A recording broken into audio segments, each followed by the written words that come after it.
What's up, everybody? Welcome to this week's episode of the Not Your Average Mark Wrestling Podcast. I am your host, Guapo. As you can see, I'm here all by my onesies for the moment.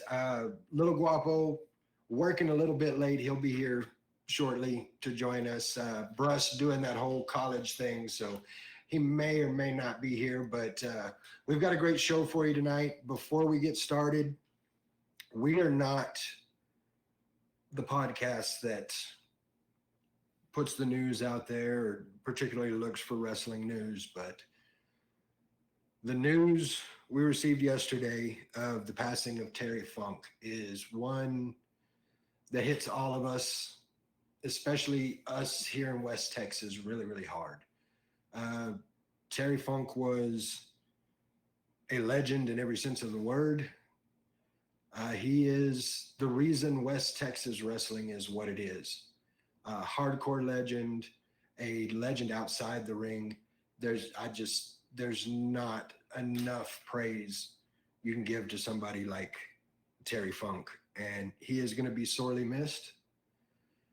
And a couple of hours before the podcast started today, we received news that Wyndham Rotunda, also known as Bray Wyatt, passed away earlier today. I'm kind of at a loss on that one. 36 years old. He was really, really young. One of the greatest minds in today's wrestling world. He's going to be a talent that's sorely missed, a person that's sorely missed. We at the Not Your Average Mark Wrestling Podcast send our deepest condolences to the Funk family and to the Wyndham family. They were once in a lifetime talents, and I am glad we got the opportunity to see them. I know some of our listeners, some of our watchers got the opportunity to meet some of them. And so I'm asking, if you're watching the podcast right now, if you're listening to the podcast, take just a moment here in remembrance of Terry Funk and Wyndham Rotunda.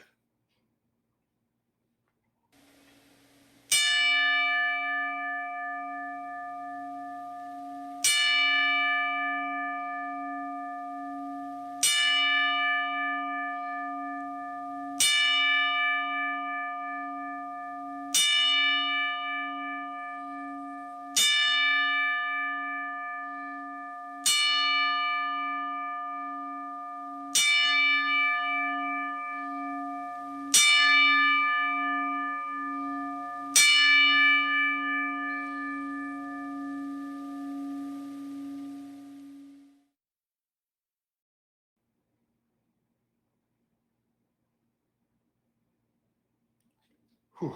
Okay. Let's lighten things up a little bit here.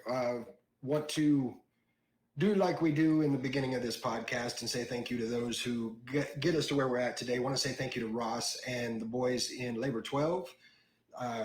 They do our intro and outro music. The song's called Head Rush. The album's called Monsters, and it is absolutely wonderful.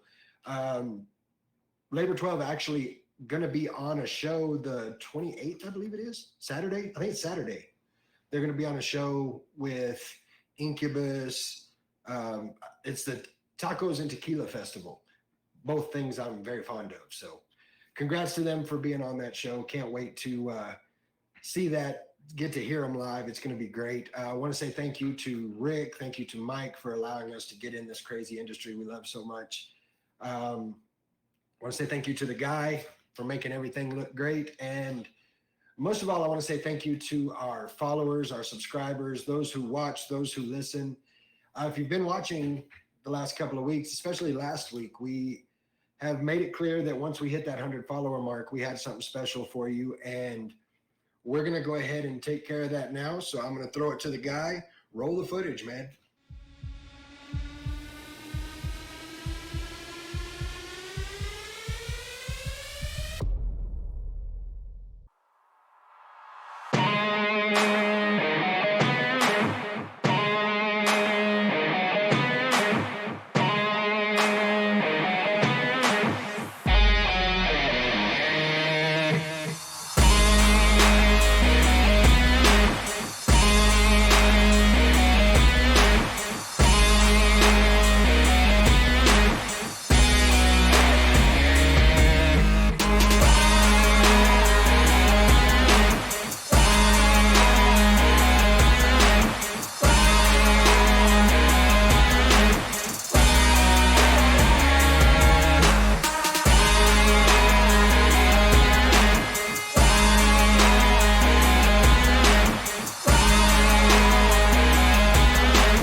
What's up, everybody?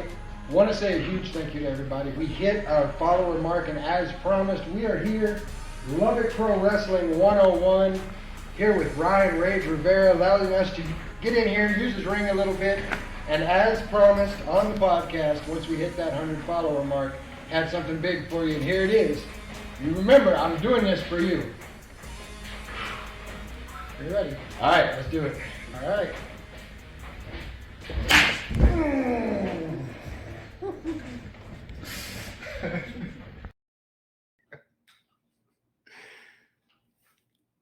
Well, there it is. There's our 100 follower video. And when I tell you that I had a legible handprint on my chest for 2 days following that, you can believe it.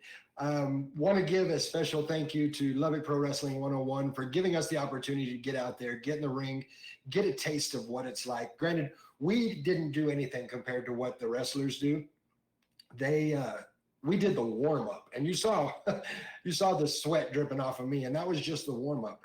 So if that's something you're interested in, if you think to yourself, man, I would love to learn about this, to learn the sport, to learn how to be a wrestler, Lubbock Pro Wrestling 101. Check them out. Brian, Rage Rivera, Phoenix, they invited us in. They helped us out. Pardon the pun, they showed us the ropes. It was a really good time. And if it's something you're interested in, make sure you get with them. Lubbock Pro Wrestling 101. It's awesome. It really is.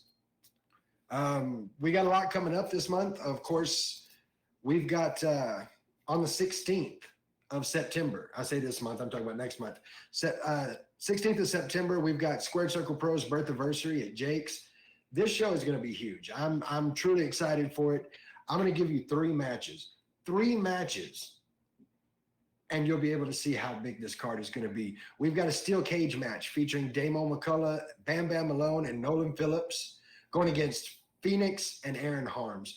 Now, if you were at the last show, Nolan Phillips has this talent to get in there and just disrupt things. That was the case here, and I've never seen Phoenix so upset in my life. And so he threw it out there, and TJ Mundell said, we're going to make this a cage match. And guess what, Nolan Phillips, you're going to be in it. So nowhere for him to hide this time, no way for him to mess around with that. So I'm interested to see how that goes. We've got a strap match featuring Cesar Torres and JC Bravo. You know, the guys from Los Carnales having a family feud, and it got really heated at the end of the last match, and it's going to end in this strap match. And it's good. You thought the slap to my chest hurt. I can't imagine taking a shot from one of those leather straps. And then, of course, we've got our Squared Circle Pro Championship match. Ryan Justice, our Squared Circle Pro champion, against LC Mox and the one and only Fuego del Sol. You've seen Fuego del Sol in AEW, and you're going to see him live in Lubbock, September 16th at Jake's. And that's only 3 matches. You know the card is going to be huge. And as those matches are announced, then we will, of course, bring them to you. Couldn't be more excited about that. Before that, though, September 9th, in Levelland at the TMW Event Center, we have BCW presenting Live to Rise. This show is special to us here at the podcast because it is a first responder appreciation show. First responders hold a huge spot in my heart. And this is a show where we get to honor them and we get to show our appreciation to them. You can get your tickets at Tobacco Express, but one thing about the tickets, they're putting out a VIP package this time, and I'm going to touch on that quickly. If you haven't got it yet, get your VIP package. $30, $30, and you're going to end up with your ticket to the show. You get to get in 30 minutes early. You get an event T-shirt. It's got the logo on the front. It's going to have all the sponsors on the back. You get a BCW window sticker, and you're even going to end up with a free car wash out of the deal from Mighty Wash. All of that, $50, $75 worth of stuff for $30. And you just can't beat that. So pick up your tickets, pick up those VIP packages. Listen to what we've got so far in the card. Of course, we've got Jeb, the wild card Bingham, wild card in the chat with us right now, going against the defender of truth, Gabriel Alexander. This match, I can't tell you how excited I am for it because, like, at the end of the last set of matches, last show, Hot Blooded, we had Jeb in the ring doing a stare down with Gabriel that got intense. I cannot wait to see where this goes. There's no quit in either one of these guys. Of course, Jeb is a friend of the show. You know, if I'm picking somebody, I love Gabe to death. He's a great wrestler, but you know I'm going for our boy Wildcard, Jeb Bingham. That's our pick there. We've got Damo McCullough versus Emilio Guzman. Damo missed out on the Fatal 4-Way, so he's getting his chance now to get in the ring, and he's going to have his hands full with Emilio Guzman because Emilio don't know the word quit. So it's all go all the time with Emilio. That's going to be a great one as well. We have Lucha Dad versus Scar. Of course, there's a Little Guapo. He's not here right now. He's having to work a little late. But Little Guapo having his own issues with Scar. Scar's got the whole bear hug challenge, and Little Guapo seems pretty confident after watching some of the matches. He could probably go ahead and break that. So, but Lucha Dad versus Scar going to be a good match. We got our boy Mac to franchise going against TJ Slater. This is a #1 contenders match. It's going to be really good. TJ Slater, of course, is the epitome of what you think of when you think of a wrestling star. When you think of talent, you think of TJ Slater. Mac the franchise has proven over and over and over again that he is not one to sleep on. We had him on the show not long ago, and he said he was going to go out and take out Scar, and that's exactly what he did. So pulling from my boy Mac in this one. Can't wait to see how that one turns out. We're going to be getting an appearance from Funny Bone. I don't know if you've had the opportunity to go through and check out some of Funny Bone's matches. There have been some really, really good ones. This guy, intense is an understatement when talking about Funny Bone and the way he wrestles. There's, I think Mike in the chat gave us a match to check out in the last show. Funny Bone and Karrion Kross.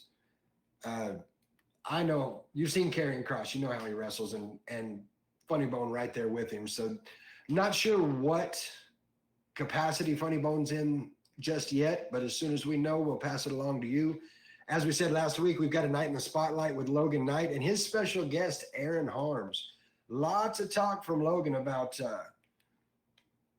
well, mostly about Mike and his inability to run things. So kind of interested to see how this one turns out.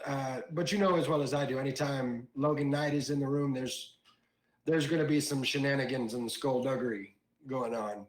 And then, of course, we've got this just announced recently, Brian Rage Rivera, Baby Samoa, and Phoenix going against Gorilla Militia. And, of course, the boys from Gorilla Militia, Big Sid, Justin James, and our special guest tonight, the leader of Gorilla Militia, the one and only Franco D'Angelo. We'll get him brought in here in just a sec. Franco, what's up, man? Hey guys, how are you? I'm pulling over in a second. I was getting to a better spot so I can talk to you guys. So just no, man, you're all good. That metal building wasn't doing it for us. Sorry. Well, first and foremost, welcome to the show. Glad you could join us today. I know it's had to have been a long day for you. You know, not only are you a wrestler in the ring, but from what I understand, you teach a little wrestling as well. Yeah, I'm a wrestling coach, during the day, and we just got out of our club practice right now. So that's why I was stuck kind of going in between. I was like, if I can just drive up to the Starbucks, I'll get us good service. So if you can just bear with me for a minute, I'll be pulling over. But yeah, it's been a long day. Started at about 4:30 this morning. Wow. Yeah, that's entirely too damn early. Yeah. Well, as you're getting up there and getting ready to park, just want to let people kind of know, if they haven't seen you, haven't seen Gorilla Militia, get an idea of who you are. What was your start into this crazy sport that is wrestling? So I used to own nightclubs back in the day. and that was my job. I own nightclubs, and I just so happened to have, and I was a huge wrestling fan. I was not your average Mark, let's just say. There you go. I had a bunch of the WWE and local wrestling divas come in, and I came out to Triple H's music and like had a whole thing. So because I owned the place and I like putting on a show, and they were like, "Hey, you're a wrestler?" And I had this long hair. I'm like, "Nah, I'm not big enough." And they were like, "Nah, you're big. You're plenty big." I was like, "I don't know." Well, it just so happened that there was a wrestling school about a half a mile, 3/4 of a mile from where my nightclub was. And they were like, "Hey, well, happen to go in there, and then Lance Hoyt is there, Lance Archer, and Lance and I had actually known each other for years." And he's like, "Yeah, man, come on in." And oddly, in 4 days of training, WWE gets a picture of me, and they bring me up to Pittsburgh for a tryout. Wow. And then it went from there. Almost immediately took to it like a fish to water. And I trained at the PCW, which was, I don't know if you know much about old Texas wrestling or anything, but PCW was kind of the stuff for a while. They had their own weekly television. I was on TV 2 nights a week. I was going all over. I was also at XCW, which is run by Knight Davis, who had an amazing thing going on back then. And we just basically, I wrestled every week. And then I eventually went to Booker T's school after that. So I went to through a whole nother set of training, and then I basically hit the road running after that. So That's awesome, man. And it's funny the way you're talking about owning nightclubs. Just throw a little something out there about myself that a lot of people don't know. There was a time that I worked at, we'll call it an adult entertainment establishment as a DJ. That's what I own, buddy. That's what I own. Well, I worked at one of those here in Lubbock, and we had Raw here one night. And after the show, a bunch of the guys came in, Bautista, Randy Orton, Ray, Juventud Guerrero, first time I ever met him. And it's something to see, and just something funny that you'll understand as this Stacy Keebler was there. And she likes those places. She said, she asked me as the DJ, is there, what can a girl do to have some fun around here? My manager looks her in the face and says, well, we have amateur night on Wednesday. My head about exploded. I'm trying to figure out what in the world is he doing? Yeah. So that's just kind of it's cool that you used to do the same thing. I mean. Yeah. So that's very similar. Stacy was there. Tori was there. Tori and I became friends for quite a while. And then several others, and it just became an ongoing joke for a long time. So. Well, and we've talked about in the podcast before how fast moving this industry is. So what was it like for you going from, I'm running a club to I'm at this school to WWE's calling me?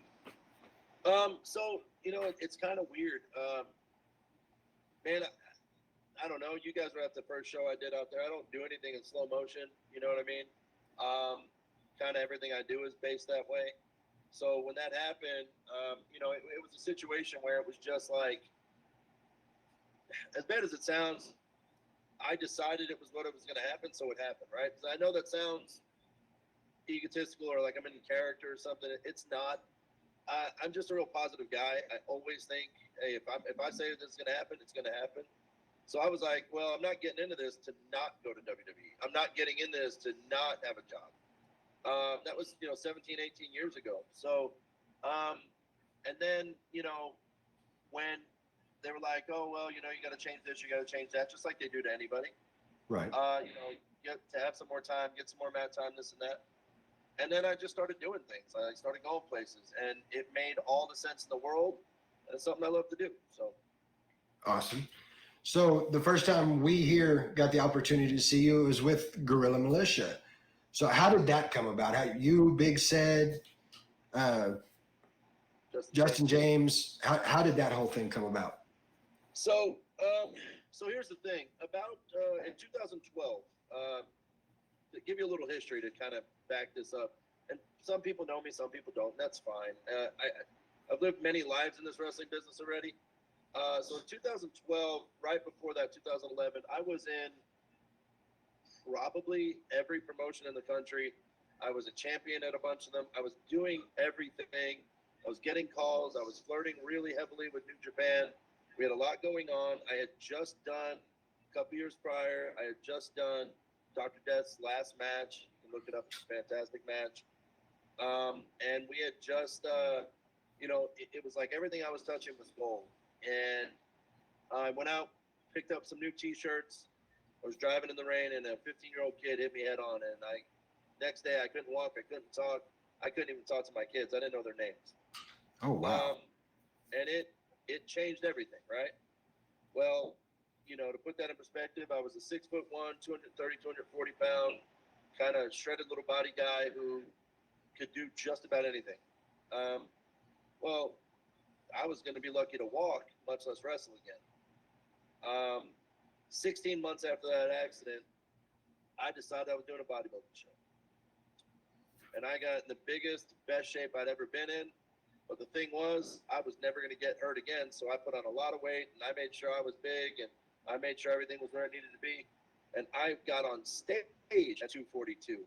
So that means I was now up there with 7 pounds. 7%, 5% body fat. And I was up there at that much. So in my off season, I was at 280, 290.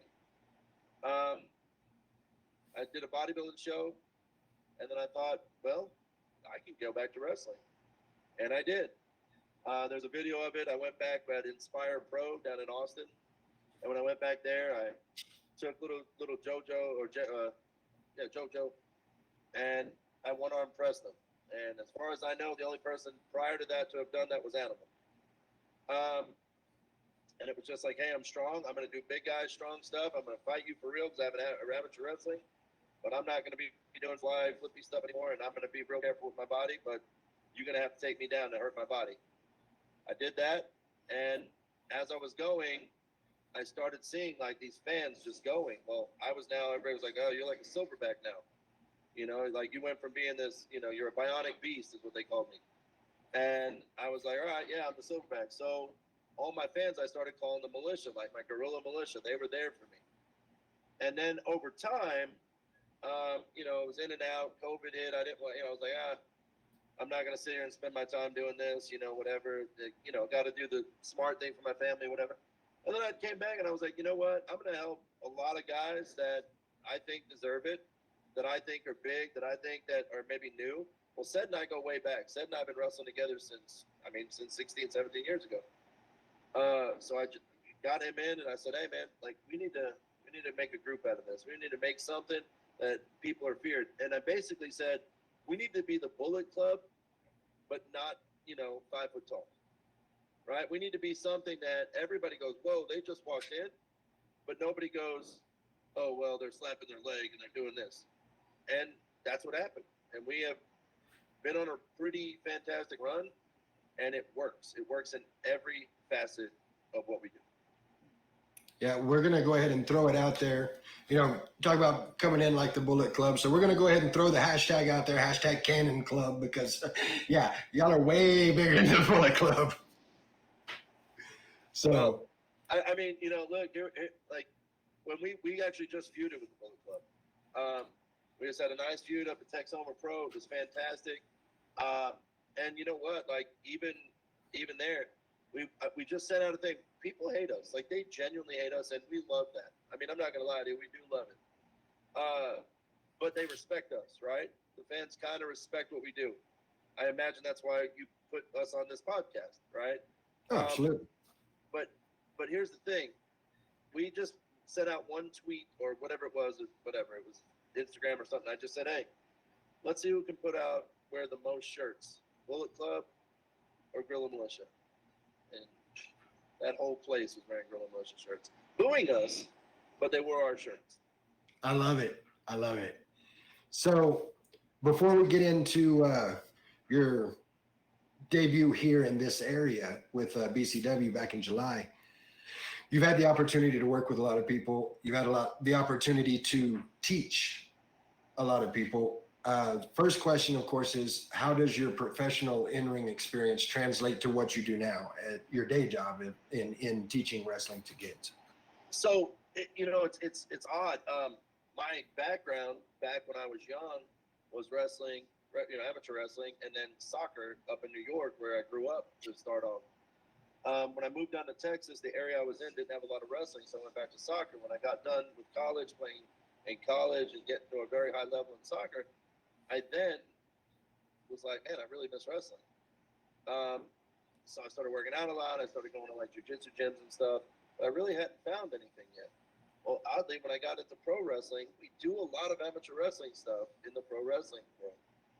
So once I started going and remembering things and, oh man, this is this and this is this, and get my body acclimated again, I started thinking, all right, well, whatever. Well, when the accident happened, I was like, I'm going to get my teacher's certificate.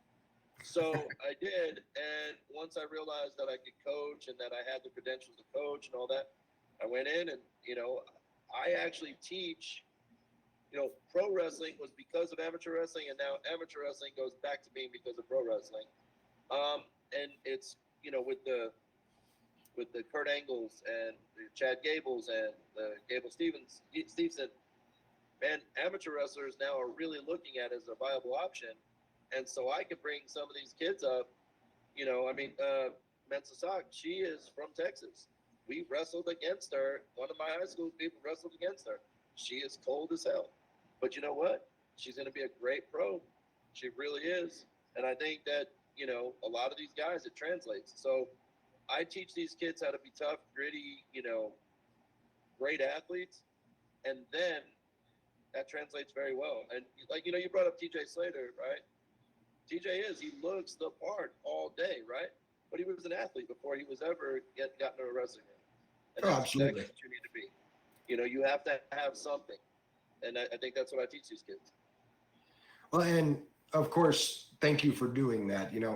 My wife's a teacher as well, and I have no problem saying that is the most underrated profession, underappreciated profession out there.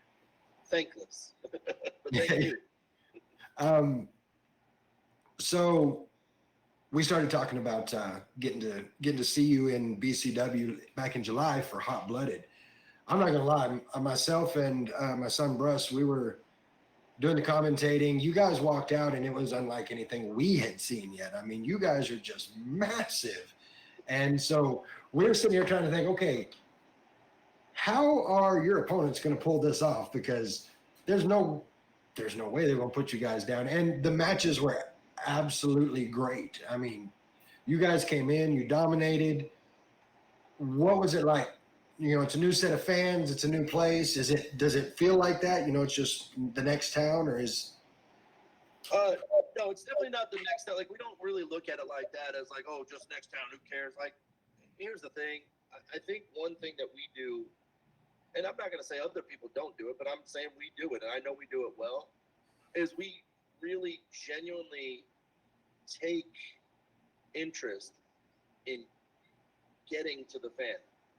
We take interest in that. We take interest in the guy in the back row just as much as the one in the front. We take interest in making what we do look good, look real, because you know what?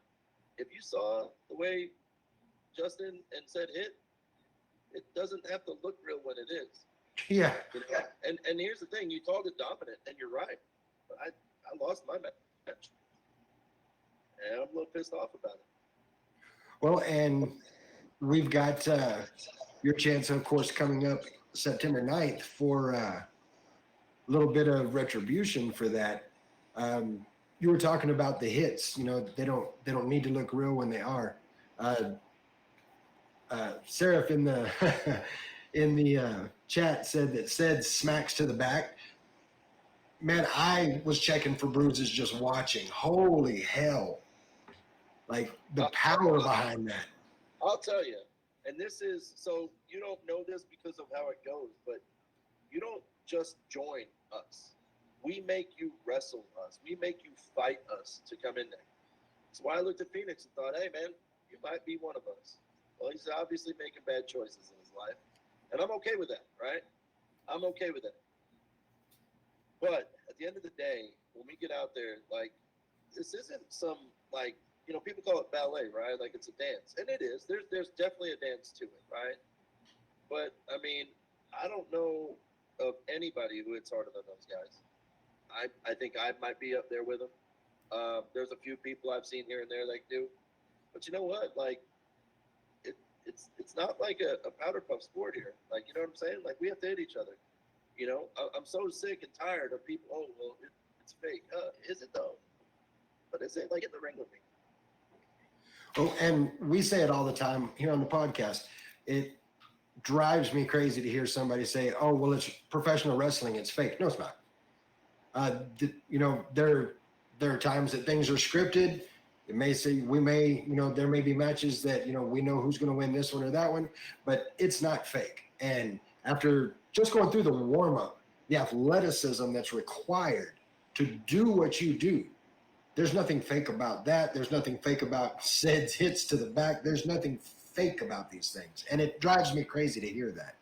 Well, here's the other thing, and it's very rare. I feel bad for people, right? But when said and Justin are in there, Justin's 6'5", 6'6". Okay, he's 380 pounds.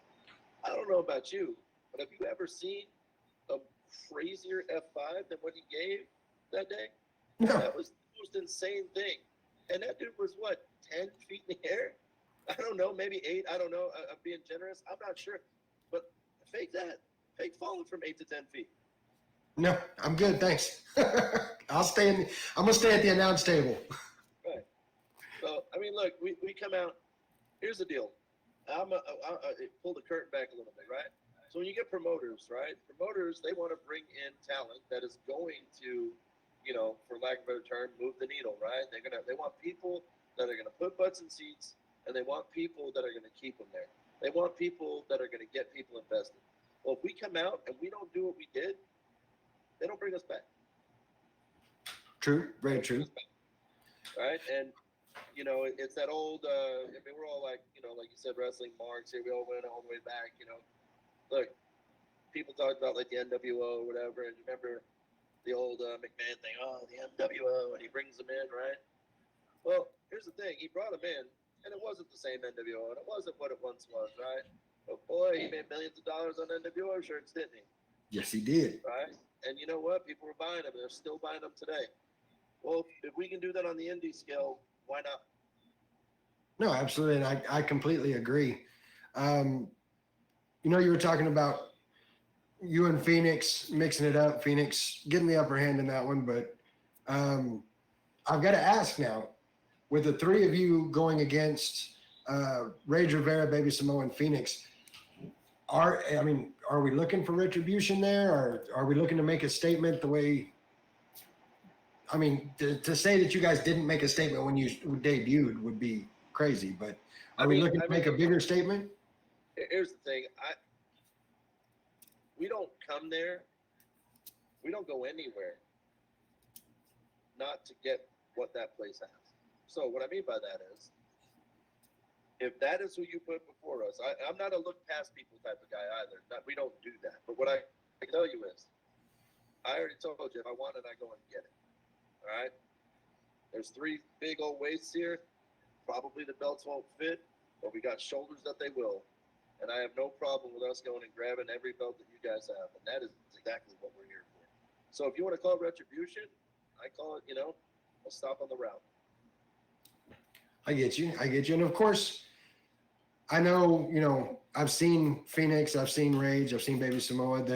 They're definitely putting in the work, preparing for this match. What does that look like for you guys in Gorilla Militia? Walk me through what preparations look like. Well, you got to understand that, like, we live this outside of here, okay? We really do. My wrestling club is called Militia Train Mat Club. It's a real thing, right? My outside of my teaching business is all based off of what it is I do. MTM, that is what we do. We are all Gorilla stuff. It is a real thing.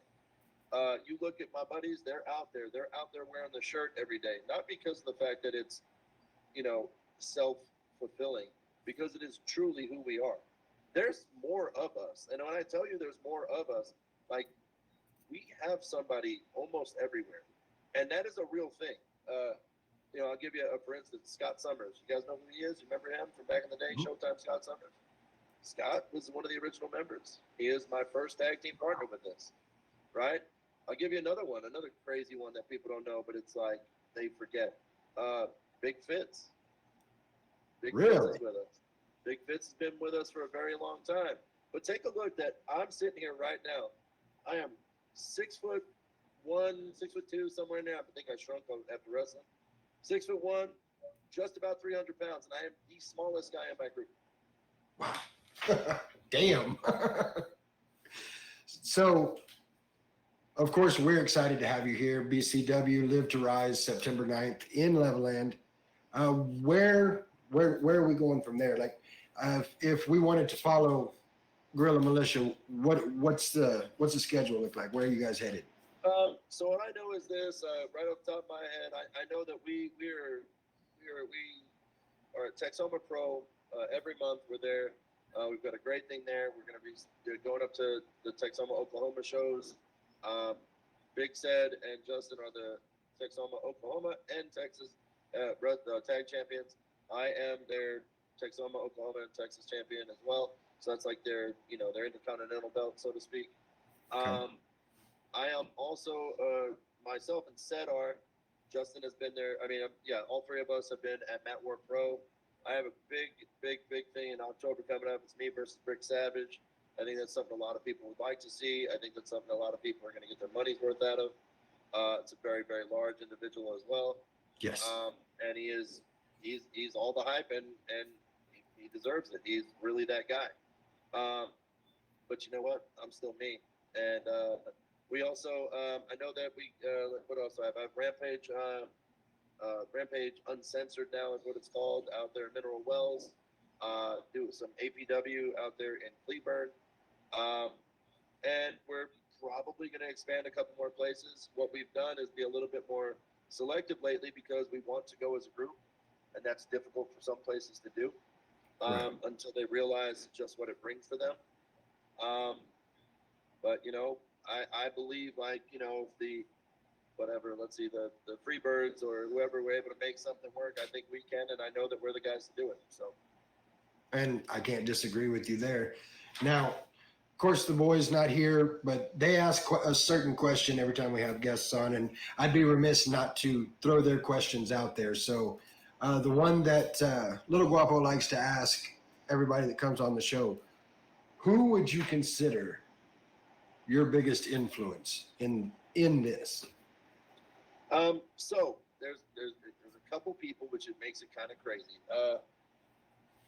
I'm a huge Mr. Perfect guy, right?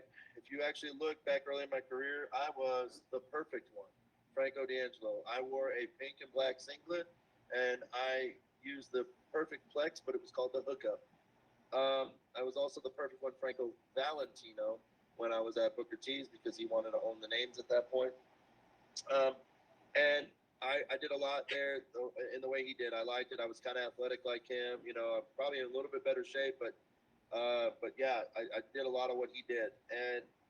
But I was also kind of like enamored to a degree with like some body guys, right? Like I was a big Kerry Von Erich fan, right? Warrior, for all his flaws, he was impressive to look at, right? Oh yeah. Even Ricky Steamboat, right? That guy was chiseled from freaking granite. So I always liked those guys because it amazed me that they could be like that and move like that. I didn't really understand the wrestling side of it at that moment, but man, their characters and who they were, they brought me in. So when I got to see guys that were big and jacked and strong, but they could also really work like circles around people, I thought, well, why can't I do that? Right? And so that was it. I wanted to be like a hybrid of, if you kind of match Mr. Perfect with like Kerry Von Erich, like, at their heyday, but maybe with a little bit more of a mean streak in me, and that's kind of where I went. But I was a guy, like, it seems weird because I know a lot of people would never peg me for this, but like I grew up on Long Island, New York. I was WWE country, but I was sitting there watching WCW or whatever NWA before that. I mean, I was Von Erichs before I moved to Texas, and I am a full-blown Texan now, and I was all about the Von Erichs. So I mean, I have a history in this where I studied this game, and I mean, hell, it sounds crazy, but I even liked how crazy the missing link was, And so just to make a segue, because I do want to do this, I'd be remiss if I didn't. Just thinking of minds and the way people work and this and that. Today hits me kind of hard. I'm a huge Funk fan. Love Funk. He was fantastic. He was great to me every time I ever met him. He was nothing but a genuine and nice guy. Played poker with him in Vegas. It was awesome. I have some great stories about it. But what I can tell you is this, Wyndham and I, we were decent friends. When I was at FCW, I was there his first day. He was there. Him and his brother. I remember it. Remember meeting him. Remember everything. And I thought to myself, man, that kid's gonna be good. Like, he came right in and just did it. And it kind of breaks my heart to hear that news today. I don't know that I've fully processed it, and I think one of you said it, but an absolute genius and an absolute mind for this business. And I think we lost. I mean, look, he wasn't a legend yet, maybe the way Funk was for all of his years, but I think he may go down as a legend in this business. Oh, absolutely, he will. And his mind for how to keep the crowd just getting in closer and closer and closer to the story, it's such a loss. And you having had the opportunity to be with him, to be friends with him, of course, our condolences extend to you as well. Man, it's hard to think about. One of the things that Bruss would ask if he was here, my other son, is dream match. What would it be for you? You personally, or Gorilla Militia, however you want to answer that. What would the dream match be? I think I'd like to answer that in kind of two ways. I think 10 years ago, before I had my rec, when I could do everything under the sun, I think that answer is different than it is today, right? 10 years ago, again, I think me and Mr. Perfect back then would have been insane. I mean, absolutely, unequivocally insane. Now, do I think I was on his level or anything like that? No, sir. But what I do know is that guy could have a match with a broomstick, and I was slightly better than a broomstick. I looked better, right? So there was that. Today, I think any version of any three-man group anywhere on any television show at any company, and I can tell you this, there's one that a lot of people think of whenever I say that. I think they're the Mogul Empire now or whatever. Yeah. So I've had, I go way back with Brian Cage. I go way back with Funny Bone, actually. Funny Bone and I used to wrestle at Future Stars of Wrestling. I was their longest reigning champion until Killer Cross. Wow. I had to give them back the belt because I got hurt, in that accident. But with that said, everybody thinks of Brian Cage. They think of Taliona. They think I've had fantastic matches with them in Arizona, fantastic matches in San Antonio with them. So I think our group and their group, perfect match, perfect fit. Because here's the thing, they can all actually wrestle, and so can we. And it doesn't just have to be big man stuff. Right. And I think people would not know what to do with themselves. Oh, me personally, were I booking the three of you guys, dream match for me, you three, the Gorilla Militia, House of Black, we need to make that happen. Tony Khan, if you're listening, make it happen. Hey, I'm all for that too, right? What is he, Malachi now? Yeah, he's a stellar hand. He's fantastic. I love it. A lot of what he does. What is he? But he's not Buddy anymore, right? No, he is. He's what now? I think he's Matthews, not Murphy. He's Buddy Matthews, right? That dude right there is a guy that can get me to watch wrestling, and I love every match he's ever had. I really think the world of that guy. And what's the other dude's guy's name? I forget now. Big dude. I can't think of it off the top of my head. I'm sorry, no disrespect. but yeah, and I think that he rounds it out. But I will tell you this: when you look at things on TV, be ready. If you see us next to them, they don't look as impressive when they're next to us, and that's just the reality. They just don't. Now they might be able to work circles around us, but they don't look as impressive. The eye check, you're like, oh, this doesn't look as even as I thought it would be. I could get that. Well, I mean, there's not a whole lot of people that are going to look quite as impressive standing next to you guys. 6'1", 6'5", 6'8". I mean, yeah, they're giant people, and it's a good thing. And I'll tell you what, and Justin's new to this business. He's very new to it, but he has taken to it. He can go. He's young in it, right? So he's got his things he's got to work on. Ced's been doing this forever. I'll tell you what. You want to talk about a big man who can go, but he just doesn't like to show it too often? Because if you don't have to, why do you? Ced's the guy. And you know what? I may just unleash him. When we go and make him just run around people. And people go, whoa. All right. You're hearing it right here on the podcast. We may get the unleashed version of Big Ced come September 9th at BCW's Live to Rise. He can go. He can do things you would not imagine he could. That's always been something I've been real fond of, watching the big guys do their thing, Taker walking the ropes or doing the dive, the things that Show can do, the things that Mark Henry can do. Like, that's always been something that's been really cool for me as a fan. So I'm looking forward to seeing that. Yeah, I mean, I think it would be great. I know that this is maybe unconventional, but can I ask a question? Sure. So my question is, it would have been to all of you guys, but we go there, we're there one show. What made you guys ask me to be on here? It started out as the presence, just walking through the curtain, the presence that you guys have, the ring ability that you have, the crowd interaction that you have. It's the perfect mix of what makes a wrestling show, in my opinion, because you can have the greatest wrestler in the world, but if they can't work a crowd, it's not, it doesn't do them any good. Or you could have the greatest crowd worker, but if they can't wrestle, it doesn't work. And if they can do both of those things, but they have no presence, it's not going to work. You guys have that perfect triangle of that. And we see that, huge things can happen with you guys. And I will apologize. I wasn't familiar with some of the champion stuff you guys have going on in the other promotions. That's all right. Definitely want to check into that and watch some of those matches. Jay Conrad in the chat says it's the awe factor. Y'all some big ass dudes. That's a good thing. Listen, here's the thing. I always like to know, right? I don't know if you're just like, we'll get them. But to me, if we're doing our job, everything around that place should fall sort of to us. And I don't mean given to us. What I mean is, if we walk in and we look professional, we act professional, we connect with the crowd, we connect with the commentators or the podcasters or the little baby in the front row or whatever that might be, and we connect with that, that is what this is about, right?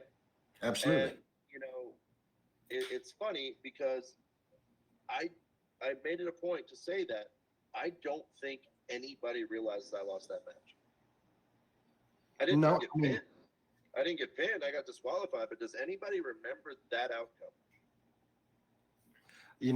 Honestly, I'm kind of with you on that. I don't think anybody would equate losing the match to you. So, I don't. So all our young guys out there, take a look at that. Because I'll tell you, somebody put up a stat the other day about The Miz. They said he's lost all of his stuff, all of his shine because he's lost 33 straight matches in WWE. Well, if you guys ever know about Booker T's King reign as champion, he lost all of his matches for 1 year straight. Mm-hmm. And when he won the title, who were all of his contenders? All the people that beat him. So now it was real that they could beat him.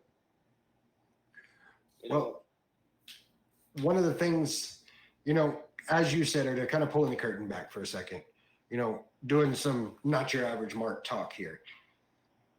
there's certain things that go into it. And talking about the Miz, that's the perfect example, because I hear that all the time. The Miz has lost it. The Miz is washed out. The Miz has put over more of everybody's favorite superstars in the last 2-3 years than anybody gives him credit for. One of my favorite stars right now, one of the most entertaining people I see out there is LA Knight. And LA Knight is not going over the way he does without people like The Miz and helping to give him that knowledge, help him get over. Not to say he hasn't done a whole lot of his getting over on his own, but Can I tell you a fantastic LA Knight story? please do. So about, it's got to be close to 10 years at this point. 10 years ago, maybe a little bit more, maybe 12 years ago. I walk into Vegas because of a couple friends that I have, GQ Gallo and a couple other people. And I walk in and they get me on this show. And they go, let's see if this guy can go. And I go, and the next day the guy goes, you're in my championship tournament next month. Be here. I said, well, all right. And this young guy comes walking up to me. Hi, my name is Sean. He's like, how did you do that? I said, man, I just got out there and I do what I do. So we're sitting there, and a few minutes later, he's like, listen here, dummy, let me talk to you. And I look over, and I go, Sean, come over here. He goes, what? I go, do that. He goes, no, man, no. I said, do that. I go, if you can talk like that back here, you can talk like that out there. And I was like, and at the time, he wasn't in the best of shape. He wasn't doing real well. For the next few years, we would talk on and off. I can tell you nobody is happier for that guy right now than I am, because watching that guy go and just own this, and he's living that gimmick. He's doing it very well. It's awesome. And but you know what? You put him and The Miz together, and I got all nothing but love for both companies. But there's a real good chance that those two talking makes that MJF and CM Punk stuff be forgotten. I can't disagree with that. And of course, I love where LA Knight is right now and this thing he's got going with The Miz. I've said before, I'd love to see if we could just mix it all up, do the Forbidden Door type stuff and put LA Knight in the ring on a mic with MJF. Holy shit. I mean, there's only one negative to that. And here, listen, I'm a huge, I think MJF is fantastic. I really do. And I'm not one of those, I don't judge anybody, right? Like, I'll say whatever and give you your compliment. Even if, like, I could hate you and be like, but you know what? That guy throws a great drop kick or something, right? Because I'm a realist. I know when somebody is good. I just know I'm better, right? Well, not about MJF, but MJF is there, and I can tell you, take cursing away, how good is he? We've actually had that conversation, my wife and I, that because a whole lot of people were like, the 2024 thing with MJF, he needs to come to WWE. No, he doesn't, because you take away half his gimmick by putting him on WWE television. Yeah. And I'll tell you, that's the other thing. If you take a look at like Stone Cold Steve Austin and he can't go, you dumb son of a bitch. If he can't do that, is he Stone Cold Steve Austin anymore? That's so the point. Where people hate on John Cena is he made a white boy gangsta work without cursing or doing anything. Like, I'm sorry, you got to pat the guy on the back for it a little bit. Yeah, I mean, he dropped the innuendo, and I think that was part of the mystique of it. I'm not gonna lie. Word Life John Cena was one of my favorite, renditions of John Cena. Yeah. Word Life. Yeah. I mean, and a funny John Cena thing there too is like, when John Cena came out with the 100 John Cenas, I was the fourth one. No kidding. Okay, that's cool. See, now I gotta go back and watch it. So you'll see the arm goes up, and all you see is my tattoo sticking out, and it's like, we're all doing that like arm thing, and then we all, but it's funny because I still have the shirt and the hat, and I ended up giving it to my kid or whatever, and he was a huge John Cena fan, so it worked out for me. That's awesome, man.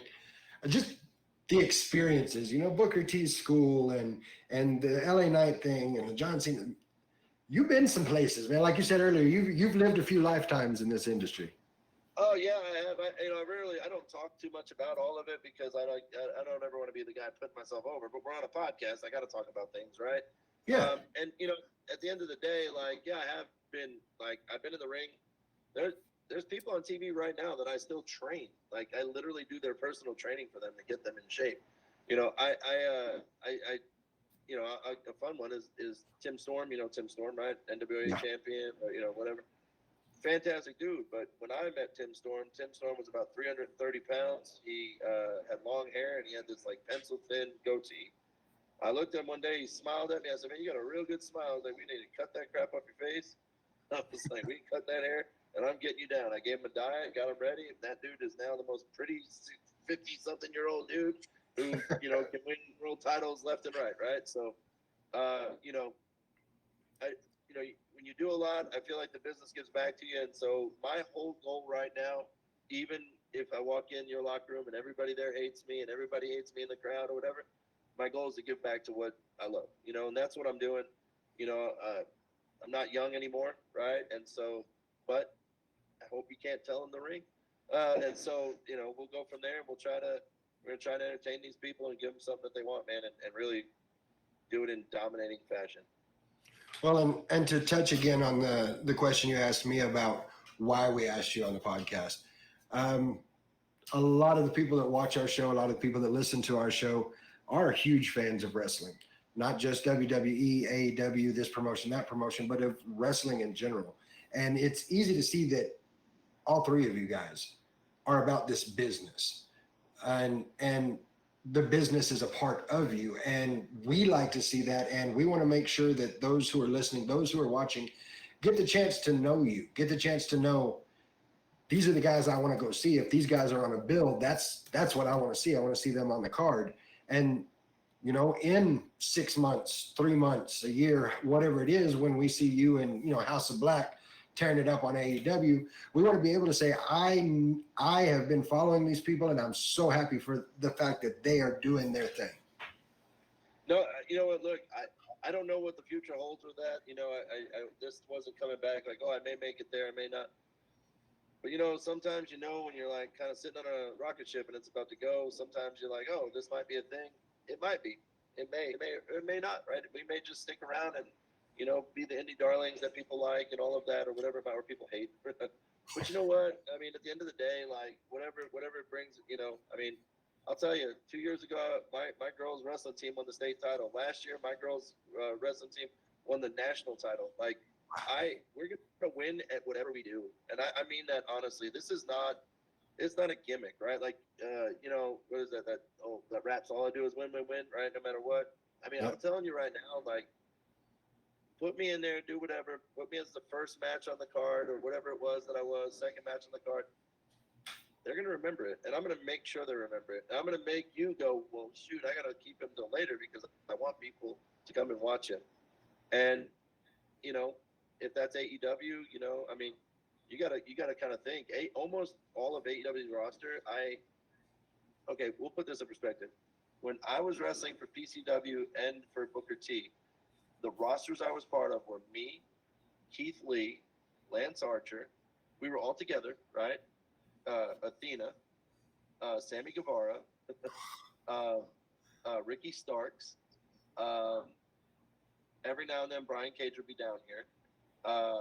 And then Raymond Rowe was there with us, which is, now Eric and over there. Right. And believe it or not, I'm sorry, Austin Theory, right? We were all on the same shows together, all of us. And there were more of us. I mean, there was more. But could you imagine what that talent was like when we were going, and that was just us being all brand new to the business and just banging every single day? I can't even imagine. Yeah. I mean, that's a star-studded roster right there, man. I mean, damn. And I'm the least of them. I made it the least, They're all on TV, right? And there's still 10 or 15 more of us that are in there that have been on TV or somewhere else. It's kind of amazing. It really is truly amazing what this whole group of us has done. Well, and there's a word I like to throw out there when I hear somebody say something like that, well, these guys are on TV, but you're not on TV. And the major word I like to remember in that is yet.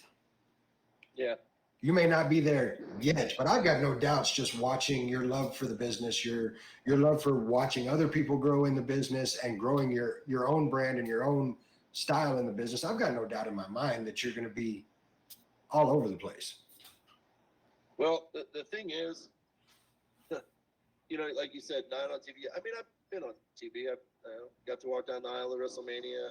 I've been on Raw. I've been on SmackDown. I've been on Main Event. I've been on Impact. Well, before it was Impact, I've been on Ring of Honor. Been on Dragon's Gate. I wrestled for literally almost every company around. The day I had my car accident, I was scheduled, and we had sent paperwork over. I was gonna do a full 6-month tour of New Japan. Like I said, I got to do Dr. Death's last match. He picked me for it.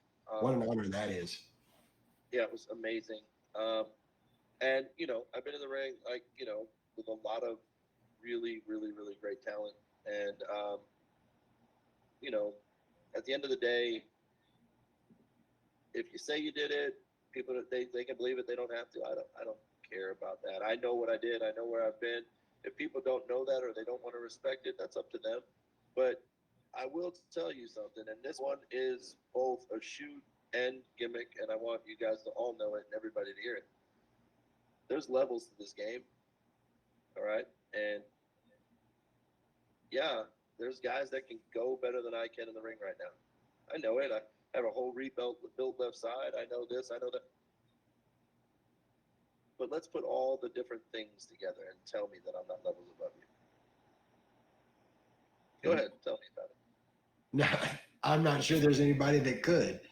But I also think that our group is. I also think our group's presentation is levels above what almost anybody's doing. Oh, and it's hard to disagree with that, especially seeing you as a group in the ring, which is one of the things I'm excited about with this 6-man on September 9th, BCW's Live to Rise. Of course, there's already some history because, Justin and Big Sad went against Baby Samoa and Brian Rage, you against Phoenix. So now the 6 of you going at it, I mean, it's going to blow the roof off the place because there's a lot of talent in that ring. Well, you might want to talk to the person who owns that company and make sure he doesn't waste it early in the night. Because sometimes you take the breath out of a room and they can't breathe the rest of the night. That's a valid fact, and we'll have to push that message along there. Well, I know. I just want to say, I do want to say this, if you don't mind. BCW has some talent. They have some talent. They do. All right. But I also go where there's talent. I'm not going to go if you got no talent. And this isn't me knocking your talent. This is me saying, you guys have talent. You really do. You have a great thing going there. But I'm about to show you how great it can be. Well, we look forward to it. Now, just throwing some rapid fire stuff out there for you. And this is stuff strictly for the listeners and for the people watching. This is kind of a best list. Best match you've ever had. Who was it with? Woo. Oh gosh. And that's knowing that you've gone to all of these promotions and everything you've been able to do. Who would you consider your best match? Okay. My best actual wrestling match, or the thing that kind of meant so you got to think, when I wrestled Dr. Death in his last match, it means so much to me that it holds one of the highest places in the entire world. It was not a technical masterpiece. It was not anything like that. But man, was it special, right? Oh, absolutely. But I can tell you, I have 2 matches in mind. I did a series of matches with Mike Fox, main event Mike Fox from up at PCW, who honestly is one of those guys that you ever just had a dance partner, right? And that you guys could go in and read each other's minds. Mm-hmm. That was he and I. We were built the same. We went the same. We worked the same. We just had some matches that, man, when I tell you, it drew people in. When we were at PCW in that building, we drew the highest house they'd ever had. And, I mean, we're talking 1,100 people a show every week. And that was big on TV. But then it's probably Scott Summers as well. We had a match for BCCW. It was a 30-minute time draw match, and we finished with him having me in a submission, and the time ran out. And I will tell you, we never got to run that one back, but it might be one of the best technical matches either one of us has ever had. So I think those are great. Like, you have to understand something. I've had a lot of matches with a lot of people and a lot of great things. And believe me, I've had pretty great, like Alcatraz. You know who Alcatraz is? I do. He was out there. Yeah. Alcatraz and I had a series of matches that were stellar as well. Every place I went to, I had some dance partner that we went, and it was just magic. Cool story about that is all those places, it was their main event title, it was their main event situation, and we were building numbers. If you know FSW, I helped take them from barely filling out the Silver Nugget to selling out Sam's Town and getting it on their docket every single month. That's a big deal. I helped them get their building. Wow. And so I just know that sometimes, like I said, sometimes what made the match special wasn't just the match. You know what I mean? It was having Dr. Death go, "We got him now, kid." Man, just got chills even saying it. Yeah, I'm kind of in that same spot. I'm like, wow. Okay, so you guys are definitely big dudes, hard hitters. Hardest hits you've taken in a match. Who gave it to you? Justin James. Justin's. Oh, well, see, there you go. Yeah, I didn't think about that one. So you guys, like, was that sparring, or you guys have matches with each other? It was a match. I had a match with him to see if he was going to get in. And this dude hit me so hard. I went, "Oh, we're going to play now." He hit me. He hit me. We've got a message here in the chat saying Justin hit the F5 on him. Yeah. I'd like to watch that. I don't know if we've got a ring strong enough for that. Justin did not hit me with the F5, no. In fact, I put Justin to sleep with the Gorilla Grip, but you guys have yet to see that. But yeah, I put him to sleep with that. But when I tell you, he put a club across my back. He hit me so hard. I thought, well, like, did I piss this guy off? Like, are we really fighting now? We about to do some stuff? We about to do damage to each other? Man, it was bad. I can't even imagine. Wow. Well, and as I'm asking these questions, I should say, if you're in the chat right now, if you're watching this, you've got something you want to ask, something you want to say, by all means, please put it out there in the chat. We'll get it out here for you. So this is kind of a stacked question, but I ask it every now and then. As far as mainstream wrestling, your preference, WWE, AEW, where you at? I will say what is going to be a very unpopular opinion. I have never once watched an AEW show. Okay. It doesn't mean I haven't watched matches. It doesn't mean I don't watch their stuff. I just don't tune in. Here's the thing. I am not against it. I am not anything like that. I'm not an AEW hater or anything. I have this wait and see attitude with it, partially because of the fact that I know so many people there, partially because of the fact that some of what they have going on there, I go, I could step in and do that. And I never want to live bitter, and I want to 1,000% support and be happy with my friends. That's a real thing. This business is a family. If I go to war with somebody right now, in 10 years, I'm going to hug that guy because they survived being in the ring with me. I may hate him, but I'm going to be able to say something great about him, right? So I just really, there's some stuff about AEW that seems a little bush league to me, and I wasn't real happy with it. But I've got to tell you, I stuck with the WWE product, and whether people want to see it or not, what WWE is doing right now is starting to get that Attitude Era kind of eyes back on the product. And I know we're talking about that 80,000 sold and this and that.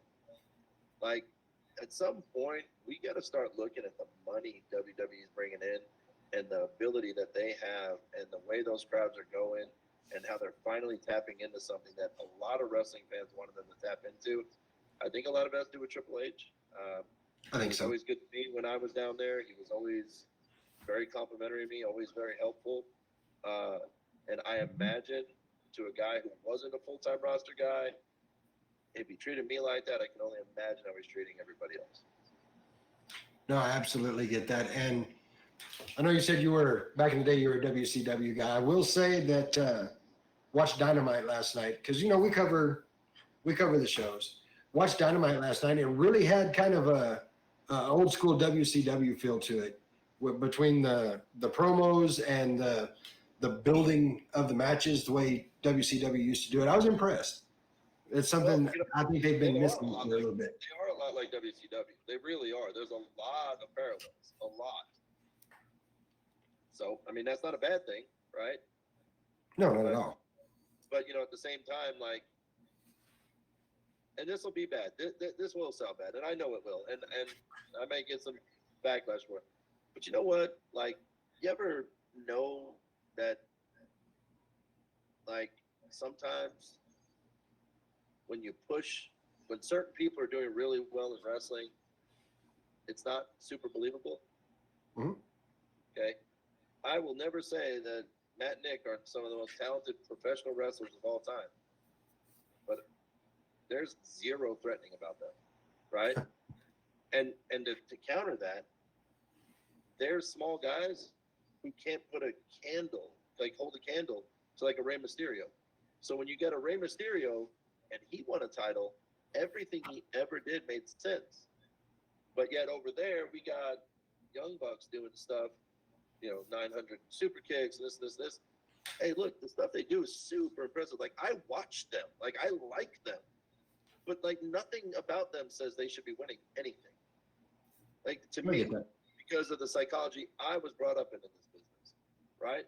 Which I know they're changing the game, and that's fine. But when you're that big, and then you're Darby Allin, who is another supreme talent, but is he this guy that should ever beat Brian Cage? Is he a guy that should ever beat, you know, like Lance Archer? No, they shouldn't, right? But they're talented. They have great personalities. People love them. But how do you make it make sense? No, I get that. I do. And I watch AEW because we talk about it, but I keep kind of, and this may sound bad as well, I keep waiting for the shoe to drop, because you watch some of these promotions that, okay, we're bringing in all the WWE guys, or we're bringing in all the former WCW guys, and we build and we build and we build, and then it falls apart. Because now you've got too much talent that wants too much of they want to write this and write that, and you end up with in-stage NWO kind of thing. Well, yeah, and look, I feel like Tony Khan's got to be one of the nicest guys on the planet, right? And that's fine. I also feel like that if he really does set this record with ticket sales at Wembley, right, which is only going to last a few months until WWE sells 200 million freaking tickets over there, or whatever they do. But I will tell you that that's going to be the shoe that drops. And everybody's like, what do you mean? Because how difficult is it to have a show with 80,000 people in it and go back to working in front of 5,000 people because nobody goes to your shows, number one. And then number two, I mean, I'm sorry, but anybody their head would get big, right? Like, you're going to get a little bit of like ego to this. Like, yeah, I just did this. Look what I did. I promoted the biggest wrestling show of all time, blah, blah, or, you know, one of. And right then and there, if you even look at the way his interviews are, they went from super humble to even like complimenting the other product to, you know, totally like, yeah, they can't hang with us. What are you talking about? Like, to me, but I'm not telling you to be humble. Like, you're either going to go at them or you're not. Like, that's the way I see it. All right. You're either going to go, and I think competition's great for the business. I really do. I would love for them to pull off some old school, like, you know, kind of FUs across the airwaves. I would love that. I'd love WWE to engage in it, because honestly, what people don't see is I do believe the WWE has a better set of talent with a deeper pool that people don't really realize, that we can, like, think of it. FTR, one of the greatest tag teams I've ever seen. They got like the personality of a paper bag, but they're so good. You know what I mean? So very good. But nobody's going to sit there and buy tickets and listen to them talk. No. And it goes back to what I was saying before. There's the triangle. You have to be able to wrestle. You have to be able to entertain the crowd. You have to be able to interact with the crowd. And you have to have the presence. And there's a lot of talent out there that don't have that. And so I'm looking over at the time. I've got one more question for you just to kind of tie into something that's happened this week. So Edge wrestled his final contracted match with the WWE. And what was a really great, it was great. Watching him and Sheamus was awesome. So there's a lot of talk about now he may very well jump over to AEW. And this is the thing that most people come to me with about that.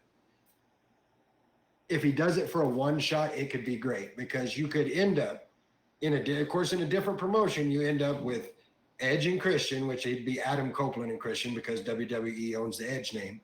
But essentially Edge and Christian against the Hardy Boys 30 years later. Okay, I'm going to be honest with you. And this one's rough for me because I've been a lot of places with Edge. He's a great guy. Adam's an even better person. Here's what I'm going to tell you. He is a fiercely loyal person. He has all these things. His whole entire life is WWE. That's a fact. I wouldn't put it past him. But what I wouldn't put past happening is him getting a whole bag of cash to go over to Wembley Stadium and pop up.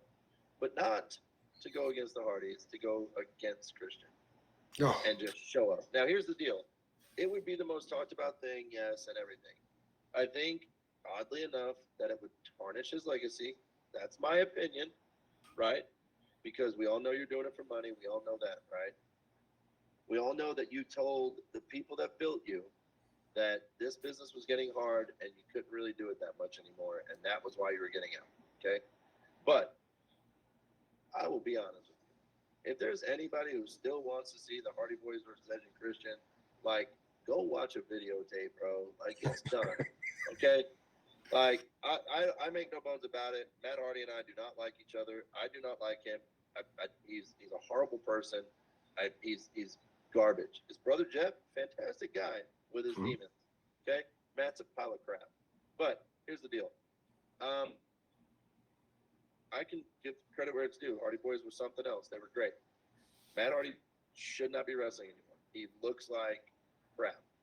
I don't know what's going on with Jeff and how he's doing personally right now.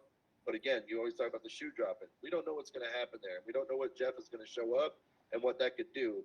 And you got to remember, we got to take care of both Edge and Christian because of their necks and because of the things that they have going on. That is a disaster waiting to happen, right? But if it's Edge versus Christian, I think it might be one of the most epic matches you ever see. They're both in stellar, absolute great shape, especially for their ages, but they're in great shape for any age. And at the end of the day, I think it would be a dream match upon dream match upon dream match that should not take place anywhere but in WWE. That is my opinion. Now, I am not just a WWE guy. That's just my opinion. No, and I get it completely because for those that aren't aware, like I saw a clip just the other day reminded me of when Edge was on, I don't even remember what talk show it was, but a young Adam Copeland's on a talk show talking to Bret the Hitman Hart about how do I get into this business? I want to be. Sadly, Jesse Raphael. Is that who it was? Yes, it was. Yep. You know, he's asking Bret the Hitman Hart, how do I get into the WWF? Yep. So, I mean, it's been his dream his entire career. This is where he wanted to be. So I can agree with that a match of that caliber has to be done on WWE. Right. And I mean, at the end of the day, right, like, who am I to ever tell somebody not to go make a paycheck and this, that, and you got to do it, right? I would have to imagine he had a very lucrative contract this last 2 years. And I would also have to imagine that I can't ever say somebody doesn't need the money because if he's the money he would get to go to AEW has got to be astronomical. He's got to be over there for one match and making, $5 million or something crazy. And who am I to tell anybody to turn that kind of money down, right? No, shoot. I just, from a fan's perspective, would never want to see that anywhere else but in WWE. I agree with it. And for those of you that have messaged me and was asking about these reports that he turned down an offer or WWE said, no, we're not going to take your offer, go to YouTube, look up the video. He put out a video today saying that He's got a contract extension sitting in his inbox. At this point, he's taken a minute to decide what he wants to do. Is it time for him to, before retirement was forced on him because of his neck, and now it's, do I do it? Do I don't do it? So watch that video if you have questions about it. That brings us to getting close to that 9:30 mark where we shut it down. Franco, thank you so much for coming to the show. Thank you for being a part of this. We can't wait to see you and the boys there at TMW Event Center for BCW's Live to Rise. I feel like it's going to be a sight to see. I don't want to throw anything out there, but it's going to be a sight to see. It always is. So again, thank you for being here tonight. Anything you want to throw out to everybody before we finish up tonight? Hey, listen, thank you guys for having me. I'm going to put some shameless plugs out there, okay? Like, you want a Gorilla Militia shirt, it's on ProWrestlingTees.com. Look up Franco D'Angelo, no apostrophe on that. There's some other guy using my name on there, whatever, but he's like the smallest wrestler alive. He likes to call himself the biggest, whatever. You can do that. We have, go to GorillaMilitia.com. We have our own, we have our hats for sale. Guys, we have a lot of stuff. We have a lot of great merchandise. All of us are under our names on Instagram and on Facebook and everything else. Here's the deal. You want entertainment. You want somebody that really cares about the business, and you want somebody who's going to make your show better, and you want to, and the show you go watch, take a look at us. You don't have to love us. Maybe you're going to hate us, but at the end of the day, I believe, will respect us, and you will also see that there is levels to this, and we are 2 levels above most everybody else. If you're watching right now, if you're listening right now, if you're running a promotion, it can't get put any clearer than that. Franco, again, thank you. Guys, make sure you're hitting their socials. Make sure you're hitting GorillaMilitia.com. Did you say it's ProWrestlingTees.com? We have it on ProWrestlingTees.com, yes, and just look up Franco D'Angelo. You can also look up Justin James and Big Said, and we all have different pages on there. I'm interested to see just how many Gorilla Militia shirts we got going on at Live to Rise September 9th.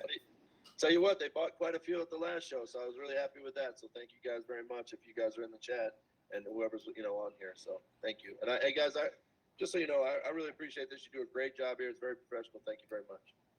We appreciate that, and that's going to do it for us tonight. Everybody join us next week as we keep our special guest train going here. We're going to have the living proof Justin Taylor on the show next week live. Make sure you're here for that. Thank you to everybody in the chat. Thank you to Franco D'Angelo. Thank you to Ross and the boys from Labor 12 for our music. That's going to do it for us tonight. So until next week, we are Not Your Average Mark. We'll see you next week. Yeah.